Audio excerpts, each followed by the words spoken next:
आज शादी को या तो सजा बना दिया गया है या कारोबार बना दिया गया है। बच्ची ने पेपर दिए, नंबर ठीक नहीं आए, निकाह कर दो। अफेयर कोई सामने आ गया, निकाह कर दो। बच्चा नशेई हो गया, निकाह कर दो। बच्चा सीरियस नहीं हो रहा, जिम्मेदारी डल जाएगी, निकाह कर दो। और जिस प्यारे रिश्ते की बुनियाद आप सजा के कॉन्सेप्ट पर डाल रहे हैं, उससे क्या मिलेगा उसको? और जो अमल बतौर सजा दिया जाए ना, याद रखना उससे कभी मोहब्बत नहीं होती, उसकी हकीकत का पता नहीं चलता। और ये बेटी है, लड़की है, कोई रिहेबिलिटेशन सेंटर तो नहीं है, इदारा है बहाली माजूरा, जहां पर माजूर लोगों की परवरिश की जाती है।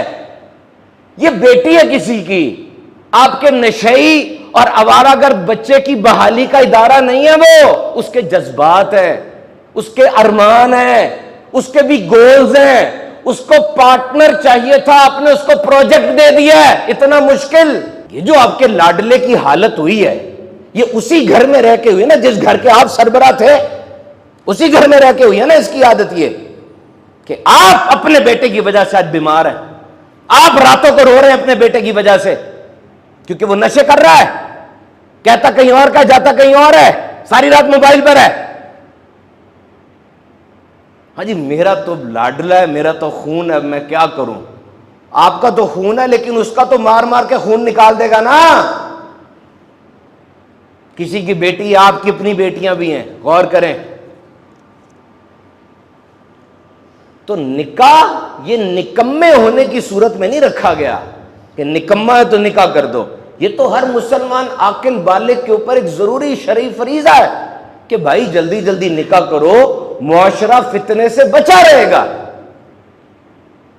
और अगर इस अहम शरई फरीजे से खिलवाड़ किया गया तो इसके फवायद कैसे हासिल होंगे? ज़ौजैन आपस में एक दूसरे के लिए लिबास कैसे बनेंगे? ना पसंद पूछी, ना कुछ किया, बस बचपन की मांग थी, निकाह करके पीछे बैठ के ऑब्जर्व कर रहे हैं। अब चल जाएगा चल जाएगा, बात कर रहे हैं एक दूसरे से, होटल गए हुए, नथिया गली गए हुए, चल जाएगा चल जाएगा। क्या हो रहा है ये? What is happening?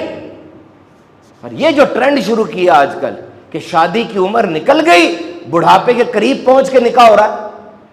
वजह कैरियर, डिग्री, पैसा। ये किसने सिखा दिया कि ये लेवल बने हुए हैं? कैरियर, गाड़ी, डिग्री, पैसा, अब शादी। क्यों? ओ भाई, उसी का पार्ट। हज़रत उमर बिन खत्ताब रदी अल्लाह तआला फरमाते हैं कि मैं हैरान होता हूं उस शख्स पर जो बगैर निकाह के गनी होने की कोशिश कर रहा है। नबी पाक सल्लल्लाहु अलैहि वसल्लम की बारगाह में शख्स ने तंग दस्ती की शिकायत की, हुजूर ने उसको निकाह करने का फरमाया था।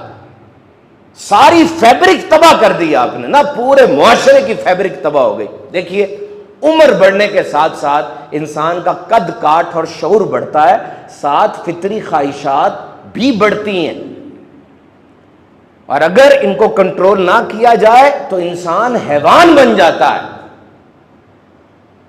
और आज सोशल मीडिया ने, फिल्मों ने, ये तालीमी इदारों के निजाम ने जो हाल कर दिया ना, ये शहवत की चंगारी बढ़कर आग का शोला बन चुकी है। और इसको कंट्रोल करने का शरई तरीका, वाहिद तरीका, वो शादी है, और तो कुछ भी नहीं है। तो याद रखो मोहतरम सामीन किराम, उम्र गुजर जाती है, नुकसानात सामने आते हैं। शादी के इंतजार में बच्चा बच्ची बैठे हैं, वालिदैन का इंतकाल हो गया, अब क्या होगा? और लेट होता चला जाएगा। 3 चीजें मर्द पूरी करे: मेहर 2 तोले 7.5 माशे चांदी, कम से कम मेहर ये है। नंबर 2 नान नफका, खाना, कपड़े, बर्तन, बिस्तर। और नंबर 3 बीवी के हकूक। लेकिन ये बहुत बड़ी इबादत है निकाह करना। कई सालिहीन, बल्कि निकाह ये चौके अफजाइश नस्ल की वजह है, तो ये सालिहीन, आबिदीन, इतने बड़े बड़े नेक लोग निकाह की वजह से दुनिया में आए। सिर्फ 2 बंदों के दरमियान रिश्ता नहीं होता निकाह, बल्कि 2 खानदानों के दरमियान रिश्ता होता है। कई नए रिश्ते बनते हैं निकाह की वजह से, सास ससुर, नंद भावज। और जब बच्चे पैदा होते हैं तो और रिश्ते बनते हैं, कोई चाचा बन रहा है, कोई मामा बन रहा है, और कजन्स की तो लाइन लग जाती है। तो निकाह को, गौर से सुनना, निकाह को अवॉर्ड की सूरत में लें। अल्लाह का एक छुपा हुआ खजाना है, इसको हासिल करो और फिर उससे नफा उठाओ, उसकी हिफाजत करो और अल्लाह की रजामंदी का सबब बनाओ निकाह को। नफा कैसे उठाओ? जो तुम्हें खुशी होगी निकाह करके। और हिफाजत कैसे करो? फराइज वाजिबात उनको पढ़ो। तो मोहतरम सामीन किराम, निकाह को आसान बनाइए, निकाह को आसान बनाइए। आगे बढ़कर इस चीज में अपना किरदार अदा कीजिए।